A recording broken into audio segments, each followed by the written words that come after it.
بسم اللہ الرحمن الرحیم نحمدہ ونسلم علی رسولہ الکریم اما بعد۔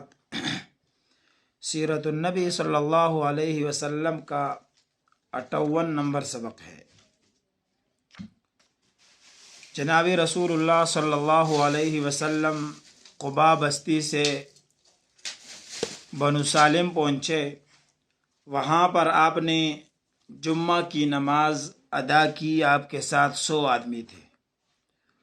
اور پھر اس کے بعد اسی دن نبی علیہ والسلام مدینہ منورہ کے لیے نکلے۔ جس دن آپ مدینہ منورہ کے لیے نکلے اس سے پہلے مدینہ منورے کا نام یثرب تھا، لیکن اس دن سے اس بستی کا نام مدینۃ الرسول ہو گیا، جس کو آج مدینہ منورہ کہتے ہیں۔ اصل میں پورا نام ہے مدینۃ الرسول، شہر رسول۔ یہ ایک نہایت تابناک اور روشن دن تھا کہ اس دن رحمت للعالمین اس شہر میں داخل ہوئے تھے، اور ہر طرف آپ کی تحمید و تقدیس کی آوازیں گونج رہی تھی، اور انصار کی بچیاں خوشی میں یہ اشعار پڑھ رہی تھی: اشرق البدر علینا من ثنیات الوداع،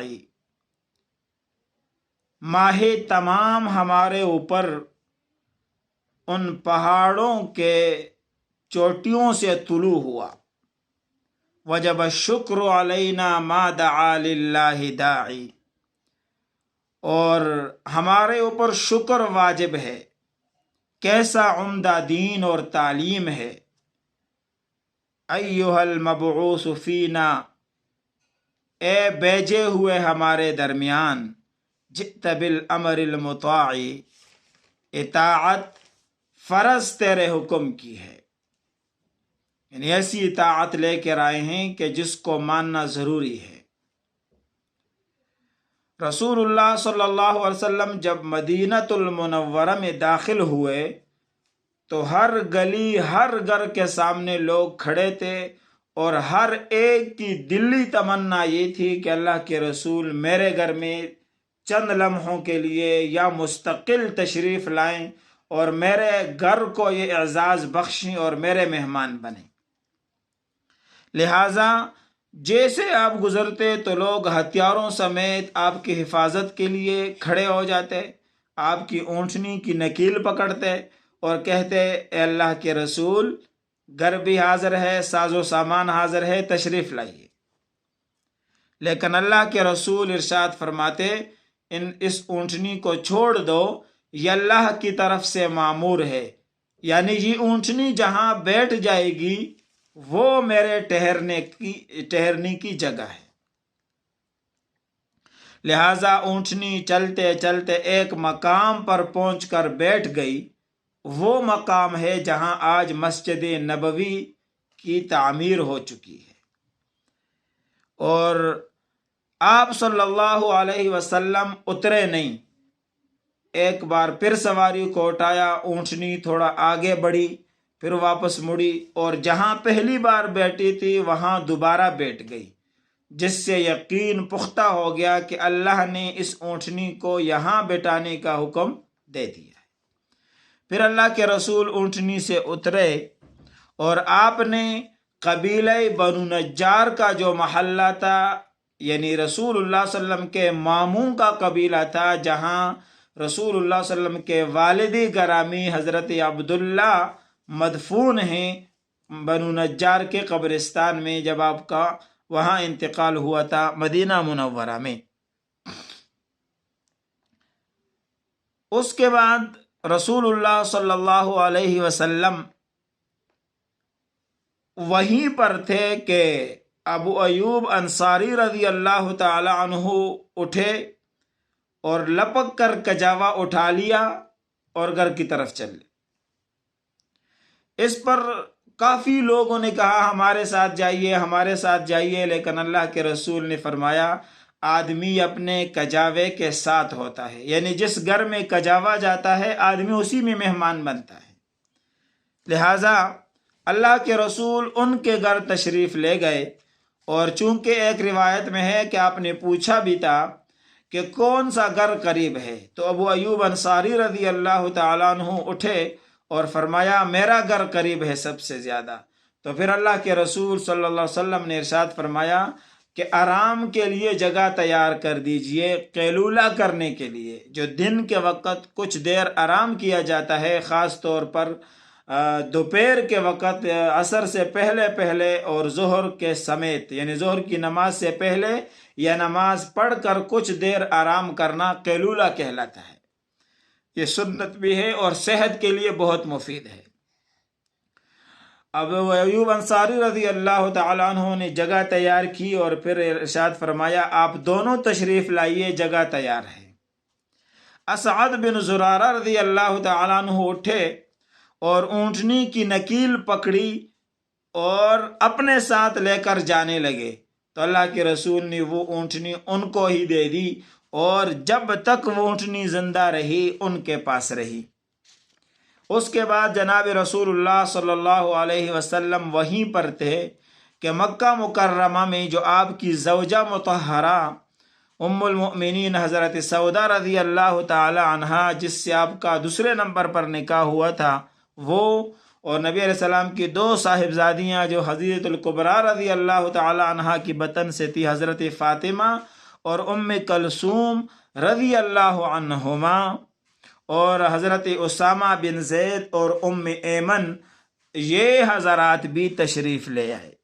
اور ان سب کو عبداللہ بن ابی بکر رضی اللہ تعالی عنہ اپنے خاندان والوں کے ساتھ، جن میں حضرت عائشہ رضی اللہ تعالی عنہ بھی تھی، لے کر آئے۔ البتہ نبی علیہ السلام کی ایک صاحبزادی حضرت زینب رضی اللہ عنہا، جو حضرت ابو العاص رضی اللہ تعالی عنہ کی بیوی تھی، وہ رہ گئی، اور وہ پھر جنگ بدر کے بعد تشریف لا سکی۔ مدینہ منورہ پہنچنے کے بعد پھر آپ نے کیا کام کیے، وہ تو اگلی قسط میں، لیکن یہاں پر پہنچنے کے بعد حضرت بلال رضی اللہ عنہ اور ابوبکر صدیق رضی اللہ تعالی عنہ کو بخار ہو گیا، اور صدیق رضی اللہ تعالی عنہ روزانہ صبح اٹھتے تو پھر یہ شعر پڑھتے، کل امرئ مصبح فی اہلہ والموت ادنی من شراک نعلہ، ہر آدمی سے اس کے اہل کے اندر صبح بخیر کہا جاتا ہے، یعنی صبح بخیر کہا جاتا ہے کہ آپ صبح اپنے گھر اہل میں کی تو آپ خیر کے ساتھ ہیں، حالانکہ موت اس کے جوتے کے تسمے سے بھی زیادہ قریب ہے، یعنی موت کا وقت معلوم نہیں ہے کہ اگر آدمی گرمی بھی ہو اور اچانک موت آ جائے تو پھر اس کے لیے کیا خیر ہے۔ اور حضرت بلال رضی اللہ تعالی عنہ یہ اپنی تابناک آواز میں پڑھتے تھے، الا لیت شعری هل ابیتن لیلتا بواد وحولی اذخر وجلیل وهل اردن یوما میاہ مجنہ وهل یبدون لی شامتا وطفیل۔ یہ اشعار پڑھتے تھے جس کا مطلب یہ ہوتا تھا کہ کاش میں جانتا کہ کوئی رات وادی مکہ میں گزار سکوں گا، اور میرے گرد اذخر اور جلیل گاس ہوں گی، اور کیا کسی دن مجنہ کے چشمے پر وارد ہو سکوں گا، اور مجھے شامہ اور طفیل پہاڑی دکھلائی پڑیں گے یا نہیں، یعنی وطن کی یاد میں۔ اور ظاہر ہے کہ جب رسول اللہ صلی اللہ علیہ وسلم مکہ المکرمہ سے نکل رہے تھے تو آپ نے ایک جگہ کھڑے ہو کر مکہ کی طرف دیکھا اور کہا، اے مکہ، آپ مجھے بہت محبوب ہیں، کاش کہ آپ کے رہنے والے مجھے نہ نکالتے تو آپ سے کبھی میں ہجرت کر کے نہ جاتا۔ اس لیے اقوال میں ہے کہ حب الوطن من الایمان، وطن سے محبت ایمان کا حصہ ہے، اگرچہ حدیث تو نہیں ہے لیکن قول صحیح ہے، مطلب ہے یہ بالکل ٹھیک بات ہے کہ آدمی کو اپنے وطن، اپنے گھر، اپنے محلے کے ساتھ محبت ہوتی ہے۔ تو حضرت بلال کو جب مکہ کی محبت تڑپ آتی تو پھر آپ یہ اشعار پڑھتے، اور پھر جب آپ دونوں کو بخار ہوا تو حضرت عائشہ رضی اللہ تعالی عنہا رسول اللہ صلی اللہ علیہ وسلم کی خدمت میں حاضر ہوئی۔ آپ فرماتی ہیں، اور بلکہ آپ فرماتے ہیں کہ یہ رسول اللہ صلی اللہ علیہ وسلم کے خدمت میں یہ بات عرض کر دی گئی، تو اللہ کے رسول نے پھر دعا فرمائی، اے اللہ مدینہ منورہ کی فضا کو صحت بخش بنا دے، اور اس کے صاع اور مد جو غلے کے پیمانے تھے کیل وزن کرنے کے، ان میں برکت دے دے، اور اس میں جو بخار ہے اس کو جحفہ منتقل کر دے اور اس کو پاک کر دے۔ لہٰذا اللہ کے رسول کی دعا قبول ہو گئی اور اس کے بعد حالات بدل گئے،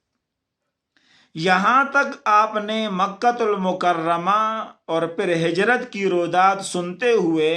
سیرت النبوی صلی اللہ علیہ وسلم کا مکی دور مکمل کر لیا۔ الحمدللہ، اس پر اللہ کا شکر ادا کرنا چاہیے کہ اللہ نے ہمیں توفیق دی کہ پہلے تحریری طور پر ہم نے رسول اللہ صلی اللہ علیہ وسلم کی سیرت کو خلاصتاً لکھا 83 قسطوں میں، اور اب رسول اللہ صلی اللہ علیہ وسلم کی سیرت مبارکہ تقریری طور پر ایک دور کی تکمیل تک پہنچ چکی ہے۔ آپ سے درخواست ہے کہ آپ ہمارے ساتھ رہیں اور ان سبق کو ترتیب وار سنیں، آپ کے معلومات میں اضافہ ہوگا اور انشاءاللہ زندگیوں میں خوشگوار تبدیلی بھی محسوس کریں گے۔ خود بھی سنیں اور اپنے دوستوں کو بھی اس طرف ترغیب دیں کہ اگر وہ پڑھ نہیں سکتے، ان کے پاس ٹائم نہیں ہے، تو وہ روزانہ 10 منٹ کی یہ تقریر سن لیں، انشاءاللہ کافی وافر مقدار میں ان کو سیرت سے وابستگی اور معلومات حاصل ہو جائیں گی۔ وآخر دعوانا ان الحمد للہ رب العالمین۔